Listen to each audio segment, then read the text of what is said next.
Bonjour et bienvenue à Regard sur l'Afrique, notre émission, notre série d'émissions en fait, où on parle d'Afrique sous toutes ses formes. Aujourd'hui, le thème de notre émission, c'est une histoire longtemps ignorée.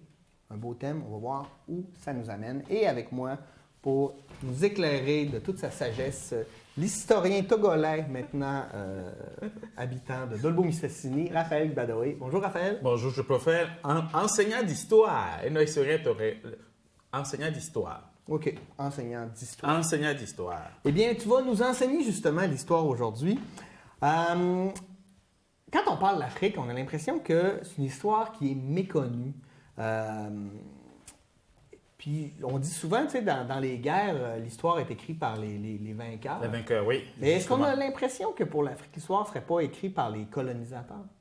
Ben écoute, pour les historiens africains, la problématique, c'était de démontrer que l'Afrique n'est pas un continent ahistorique, que l'Afrique n'est pas un continent où on doit refuser l'existence de l'histoire.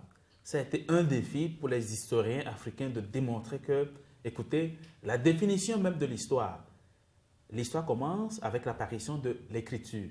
Oui. Alors, les historiens occidentaux se sont basés sur le fait qu'en Afrique, on n'a pas d'histoire. On n'a pas d'écriture, pardon. Mais quand on pense à l'Égypte ou hiéroglyphes? Ben, écoutez, ça c'est les aberrations, OK? Pour eux, l'Afrique, il n'y a pas d'écriture, donc l'Afrique n'a pas d'histoire. L'histoire commence il y a 3000 ans avant Jésus-Christ, avec l'apparition de l'écriture. Avant l'écriture, nous avons la préhistoire. Donc avant l'histoire. Donc, avant l'histoire. Donc, l'histoire commence avec l'apparition de l'écriture. Alors, pour eux, l'Afrique n'a pas d'histoire, donc l'Afrique n'a pas d'écriture. Ça, c'est la définition de l'histoire. Alors, pour les Africains, il faut démontrer que non, les sources qui vont servir à écrire l'histoire, ce n'est pas uniquement de l'écriture. Il y a aussi la tradition orale. Oui. C'est comme on prenait le continent africain, puis on dit l'Égypte, qui est sur le continent africain. On a les hiéroglyphes.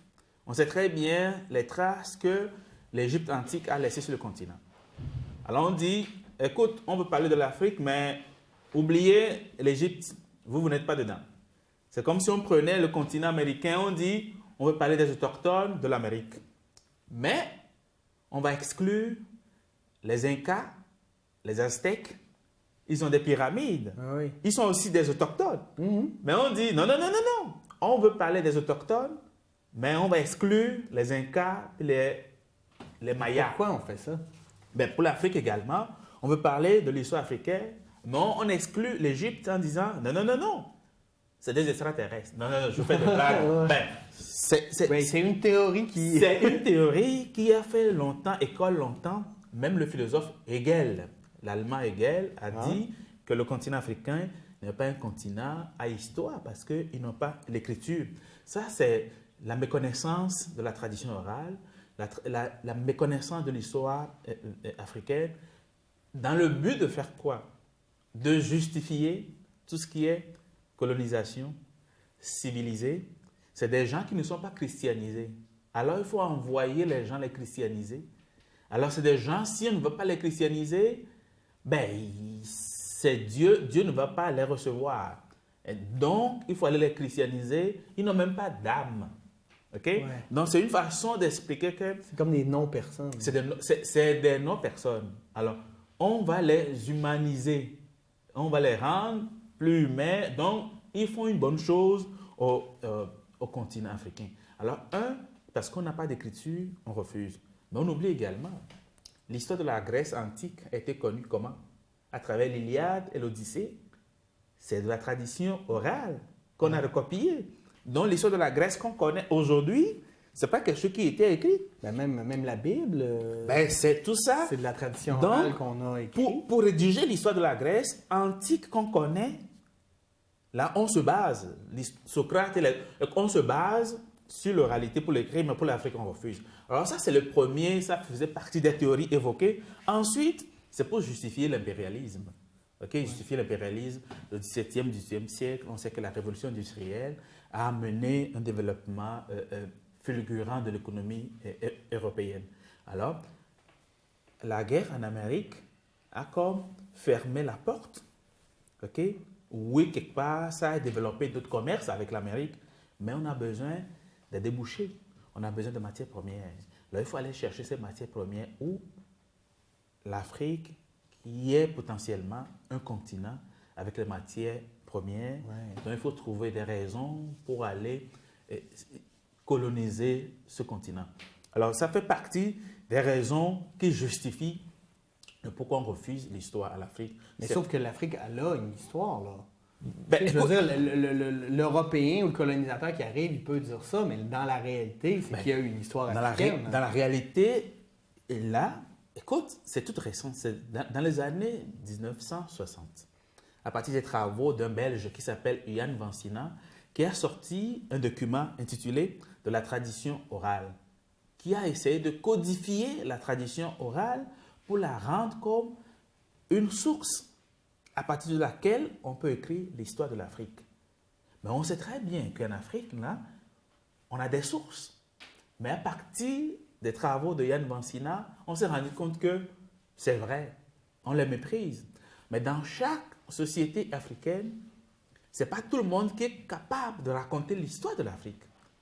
Il y a des gens qui sont formés, il y a des familles, toutes dans leur passé, qui ne faisaient que rapporter l'histoire des rois, l'histoire des chefs. On peut les appeler les griots. Okay. Les griots la tradition qui orale. perpétuent la tradition orale.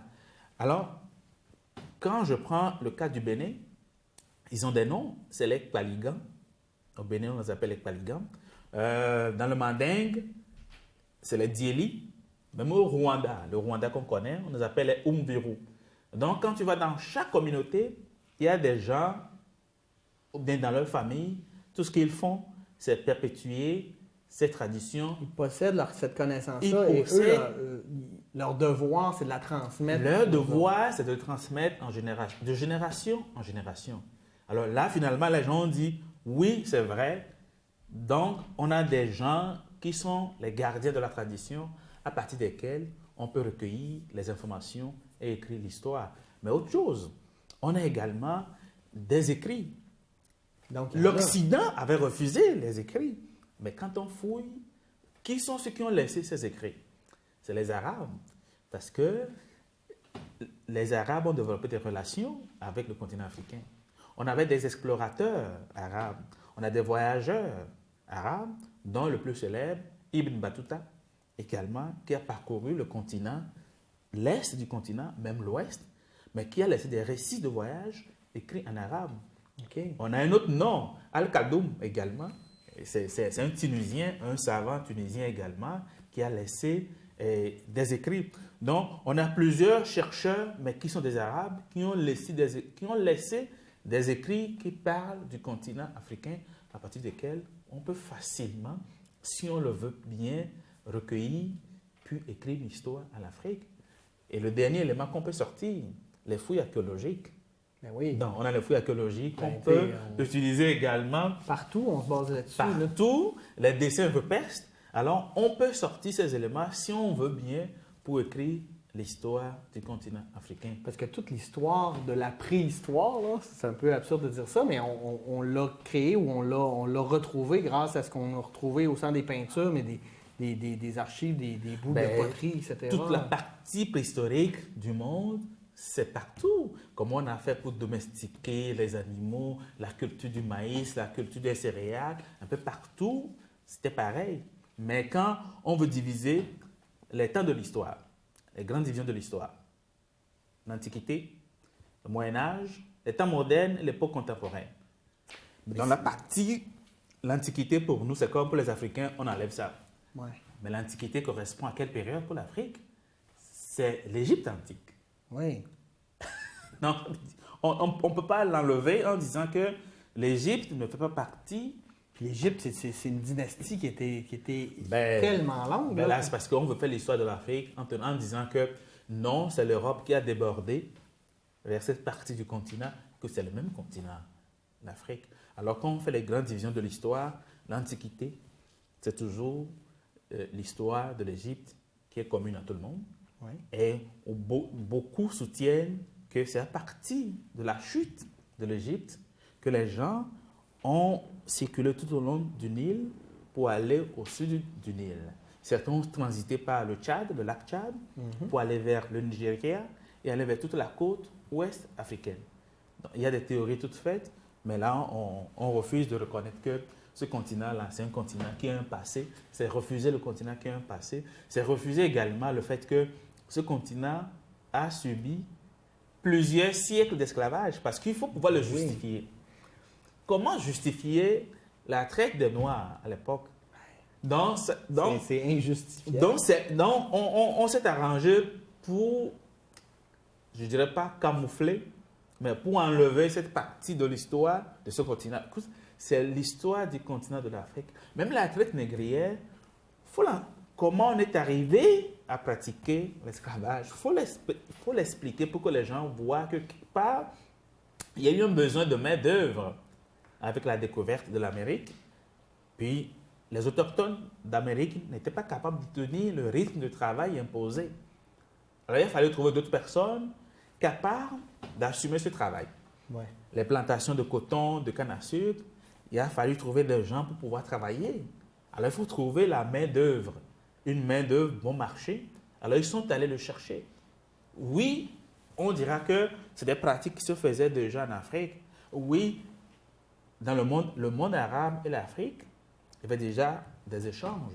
Ouais. C'est comme si les Arabes qui venaient acheter des esclaves, qui les utilisaient comme des domestiques. Alors, c'était une culture à l'époque du temps, même le temps de Pharaon. Les Israélites étaient des esclaves qui travaillaient pour le Pharaon. La Grèce antique aussi. Donc, c'est des pratiques qui se faisaient au temps antique, mais qui est toujours resté dans cette partie de la corne de l'Afrique. L'Égypte, le Soudan, l'ancienne Nubie. Donc, c'est des pratiques que les gens, ils savent qu'ils peuvent se procurer de la main-d'œuvre pour que ces Noirs soient des domestiques. Ils travaillent dans des plantations, mais pas ce qui a été connu et ce qui a été pratiqué en Amérique et au Brésil. Alors, c'est une façon de camoufler cette partie d'histoire qui a fait qu'on est rendu à refuser carrément l'histoire au continent africain. Puis à l'époque de l'esclavage, est-ce qu'il y a des gens qui étaient... Parce que même dans la colonisation d'Amérique du Nord, oui, il y a des gens qui ont été volontaires, mais il y a beaucoup de gens qui ont été obligés, des prisonniers, des forçats, etc. Est-ce qu'à l'époque, les négriers, est-ce qu'il y avait aussi des volontaires ou c'était que des gens qui étaient obligés de s'exiler pour aller travailler à l'étranger? Ben, les gens ne sont pas exilés. Il y a les documents qu'on avait, on savait qu'au tout début, il y avait des Africains émancipés. Il y a des gens qui allaient travailler, mais c'est une infime personne. Certains venaient travailler, puis ils travaillaient pour payer les frais de transport. Mais c'est très infime, mais il n'y a personne qui voulait relater cet aspect de l'histoire, qui pouvait démontrer qu'il y avait des Africains émancipés qui étaient capables de voyager un peu partout, d'aller en Inde, qui étaient sur des bateaux, qui sont prêts à travailler puis à avoir des revenus. Mais on ne pouvait pas l'accepter parce qu'il fallait justifier que cette race, ce groupe de gens sont inférieurs aux autres. C'est pour ça qu'on pratique l'esclavage. Alors, il faut justifier. C'est drôle quand tu dis cette race parce que c'est une multitude de cultures puis d'ethnies. Ben, ça, c'est les historiens qui n'ont jamais voulu laisser la place pour qu'on puisse expliquer comment on est arrivé, l'humanité est arrivée à perpétuer une pratique de la Grèce antique, une pratique qui se faisait depuis l'Égypte, puis une pratique qui se faisait avec les gens de l'Europe de l'Est. Ouais. Avant, les esclaves, c'est les ressortissants de la mer Noire au niveau de l'Europe. C'est ces gens-là qu'on allait attraper, capturer pour servir d'esclavage. À un moment donné, ça a épuisé. Mais en Afrique, il y avait un bassin de population, il y avait du monde. Ouais, donc, la pratique s'est transportée de l'Europe de l'Est pour arriver vers l'Afrique. Alors, il faut le justifier. Alors, il ne faut jamais l'expliquer pour que les gens comprennent. Alors, ça a donné ce que ça a donné. Puis là, on dit, on n'en parle plus. On ne veut plus parler des vieilles affaires pour ne pas... Mais c'est une façon de dire, l'humanité assume son histoire. L'humanité doit assumer son histoire. Hey, je t'ai mis cette carte-là parce que je veux que tu nous parles des grands empires, parce qu'il y avait des empires là, avant. Ben, oui, justement. Les gens étaient organisés, là. C'était pas comme... très, très bien organisé. Écoute, quand je prends les grandes divisions de l'histoire, quand je prends l'Antiquité, la période antique, ça correspond à l'Égypte. Oui. Mais le Moyen-Âge correspond à la période des grands empires. OK. Et le premier empire connu, c'est l'Empire du Ghana. OK. L'Empire du Ghana, ce n'est pas le Ghana actuel que nous connaissons en Afrique de l'Ouest. Mais l'Empire du Ghana couvrait toute la partie du Sénégal qui descend au Mali, le Libéria, qui allait loin jusqu'au Niger actuel. Toute cette partie-là englobe l'Empire du Ghana de l'époque. Là, je parle du 7e siècle jusqu'au 12e siècle. Alors, après l'Empire du Ghana, on a eu l'Empire du Mali, OK. l'Empire Songhai, mais tout au long de la côte également. Là, quand tu me dis l'Empire du Mali, je place le Mali, mais Songhai, c'était qui? C'est les ancêtres de... Ben, à la fin de chaque royaume, succède au déclin du premier royaume, a succédé un deuxième royaume. Comme en Europe, comme partout, en fait. Comme partout. Donc, on avait l'Empire du Ghana qui était réputé comme un pays où on avait beaucoup d'or. Donc, le roi du Ghana était couvert d'or. Puis, l'empereur a fait un pèlerinage à la Mecque. Il est passé par l'Égypte, la Tunisie, l'Égypte. Puis, qu'est-ce que ça a fait? Ça a démontré au pays du Maghreb qu'il y avait de l'or en Afrique noire. Ouais. Ça a créé des ambitions pour beaucoup de gens qui ont vu, c'est qui ce roi venu de l'Afrique noire avec plusieurs caravanes, plein d'or, qui a de l'or, puis qui est allé à la Mecque. Alors, c'est lui le premier qui a donné l'image de l'Afrique de l'Ouest, de l'Afrique noire, où il y a beaucoup d'or.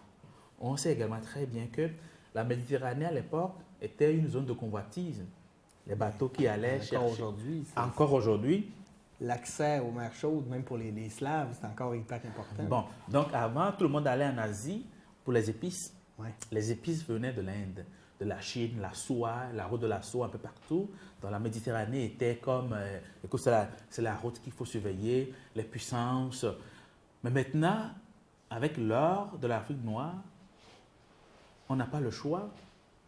Au niveau de la côte ouest africaine, il faut essayer de développer des comptoirs tout au long. Même les bateaux qui étaient obligés, avant l'ouverture du canal de Suez, les bateaux étaient obligés de passer par l'Afrique du Sud, le Cap de Bonne-Espérance, et de faire tout le grand tour. Mais maintenant qu'on sait que sur la côte ouest africaine, maintenant qu'on sait qu'en Afrique noire, il y a de l'or, tout ce que les Portugais en premier, ils ont essayé de développer des comptoirs tout au long, au Congo, au Ghana, au Sénégal, les îles Canaries, les îles Açores. Donc, ils ont essayé de faire des comptoirs tout au long. Puis après, peut-être, ils ont dit, écoutez, il y a quelque chose à aller chercher sur ce continent. Prenons le contrôle. Prenons le contrôle. Donc, le Ghana, après le Ghana, alors je vois la période en vert, on voit très bien l'étendue du continent. Le premier rond, c'est le Ghana. Le tout petit rond, le tout petit rond, c'est le Ghana. Ensuite, j'ai le Mali. Le Mali qui suit en vert. Puis après, j'ai l'Empire Songhai. Qui est la délimitation de qui a la délimitation de noir. Là, on n'a pas tout mis, c'est juste pour se donner une idée des empires qu'on avait. On voit l'extension jusqu'au un peu vers l'Afrique équatoriale. Mais en dehors de ces empires-là, même l'actuel Burkina Faso. Oui. Nous avons le royaume Morsi au Burkina Faso. Le royaume Morsi également, c'était un grand royaume également. Quand je descends vers la côte ouest, vers le Nigeria, on a les États Haoussa. On avait le royaume Kanem Bornou, donc le royaume d'Oyo, dans toute la partie du Nigeria. On avait dit dans la première émission que le Nigeria, c'est quasiment 180 millions d'habitants. Ouais. Et que la Gosseur fait à peu près plus de 16 millions d'habitants, 22 millions, pardon. Donc, c'est des zones qui étaient déjà habitées, immensement peuplées, parce qu'il y avait des royaumes, des États bien organisés, bien structurés. Alors ça aussi, ça rejoint ce que les historiens africains ont fait. Les historiens africains ont essayé d'expliquer aux yeux du monde que la période du 7e siècle au 14e siècle, voire même 15e siècle, il y avait des États en Afrique bien organisés, bien structurés. Il y avait une hiérarchie en Afrique également. Oui, les à gens l'intérieur. s'organisent. Donc, le combat, c'est de démontrer que vous aviez refusé 4 siècles d'histoire à l'Afrique. Mais elle existait, cette histoire-là. Ben, on en a des preuves. Là. On a des preuves, mais on ne veut pas la lire. Les documents sont publiés, mais on ne veut pas vulgariser cette facette de l'histoire de ce continent pour démontrer qu'il y avait une forme d'organisation qui était développée. La succession des rois. Je peux parler du royaume de Congo. Oui, qui est écrit avec un cas d'ailleurs. Pourquoi? Écoute, le Mani Congo, là tu vas rire, écoute, au niveau de la succession du roi, c'est le garçon de la fille du roi, de la sœur du roi qui devient roi. OK. Je ne sais pas si je me suis bien expliqué. Ouais. En fait, pour devenir roi là-bas, on veut s'assurer que l'enfant à naître a du sang royal. Pour être sûr que l'enfant a du sang royal, donc c'est la sœur du roi, c'est l'enfant de la sœur du roi qui devient roi, parce qu'on est sûr que Il y a du sang royal. et du sang royal. Donc, c'est un royaume qui est très bien organisé, mais qui était en contact avec le Portugal.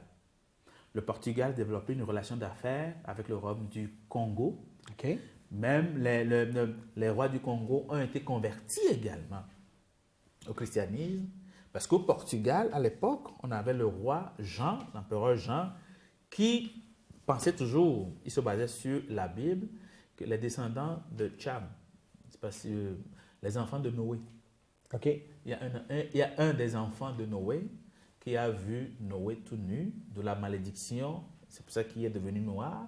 Puis c'est les enfants de cet enfant qui a vu son papa tout nu, qui vivent en Afrique. Alors, tu vois, il y a toutes sortes de croyances autour des peuples d'Afrique pour dire que c'est les descendants de Noé. Alors qu'ils sont là-bas. Donc, il faut développer une relation avec ces peuples-là, puis les christianiser, les ramener à la civilisation. Alors, on a plein de royaumes comme ça en Afrique qui sont développés. Puis avant, à la veille de l'Empire colonial, là, que la colonisation commence, de quoi ça a l'air l'Afrique? Parce que là, on crée des liens, donc on crée justement des postes, un peu comme on faisait des postes de traite ici avec les Amérindiens. Oui. Ben, écoute, donc à la veille de la colonisation de l'Afrique, on voit que l'Afrique est rendue un royaume structuré, organisé, qui avait de bonnes relations avec l'Occident. Alors, ça a ouvert la porte à quoi? Ça avait ouvert la porte à l'esclavage. Ouais. Après l'esclavage, plusieurs siècles d'esclavage. Parce qu'il y en a qui étaient d'accord avec l'esclavage, je veux dire. Ils se sont associés. Ben oui. Les rois qui étaient à la côte ont participé à l'esclavage. Mais qu'est-ce que ça a amené? Ça a affaibli le continent africain. Parce que les hommes valides sont partis en été achetés. Ouais. Donc, à la côte, ils sont déjà corrompus par la traite des Noirs. Écoute, ils sont habitués à consommer tout ce qui est produit occidental, l'alcool. Donc, c'est un continent affaibli, prêt à se faire avaler par les concurrents qui vont arriver. Donc, à la veille de la colonisation, l'Afrique, on ne peut plus comparer le 17e, le 18e siècle au 12e siècle, où c'était des royaumes forts, développés. Ouais. Ils sont affaiblis, donc ça a été facile pour l'Occident de partager l'Afrique qui est rendue faible à combattre. Les guerriers valides, les hommes valides à former une armée ne sont plus là. Donc c'était très facile pour que l'Occident très vite dise, écoutez, on va aller les civiliser, on va aller les coloniser, on amène une armée. Une armée, on amène des prêtres pour... on amène les prêtres, mais en plus l'Occident avait déjà plusieurs années, avec la révolution industrielle, accumulé une puissance militaire. Oui. Ils ont des armées, ils ont des mitraillettes. Alors face aux concurrents, face aux petits rois, je dirais, aux rois africains affaiblis, corrompus, oui, certains ont résisté à la pénétration occidentale, mais ils n'ont pas pu. Est-ce qu'il y a des endroits où ils ont réussi? Il y a eu des résistances. Il y a l'Éthiopie de Ménélique II. C'est vrai que ça a été longtemps, il n'y a eu personne. Mais Ménélique II, c'est les royaumes, les endroits où on n'a pas eu de conquête coloniale, c'est l'Éthiopie de Ménélique II qui a battu l'armée de l'Italie. Donc, l'Italie a été battue en Éthiopie. Ça a amené plus tard Mussolini À vouloir. en 1939, à vouloir absolument laver l'affront fait par Alors. Ménélique II en Éthiopie. Ah, l'orgueil, hein, qu'est-ce que ça peut faire? Ben écoute, c'est une roue qui tourne, puis les gens veulent laver l'affront. Hey, Raphaël, on va se laisser là-dessus. On a déjà... Ben oui, ça passe tellement vite, mais c'est vraiment intéressant. J'espère que tout le monde, ça éclaire. En tout cas, moi, ça m'éclaire beaucoup de lanternes. J'ai encore plein de questions, mais avec le temps qui est limité, on va rester en surface. Peut-être qu'on fera une série 2. J'espère qu'on Pour va aller essayer. dans des parties en profondeur. Mais c'est pas fini, c'était juste la deuxième émission. Il en reste encore 10. Donc, soyez des nôtres la semaine prochaine pour une autre émission de Regard sur l'Afrique. Et oui, tout ça inspiré de le professeur d'histoire Raphaël Badoé et aussi qui s'inspire de ce livre fait par l'UNESCO, L'histoire générale de l'Afrique. L'histoire générale de l'Afrique en 9 volumes. Merci Raphaël. Au plaisir. Merci d'avoir été les nôtres. Et nous, on se dit à la semaine prochaine. Au revoir.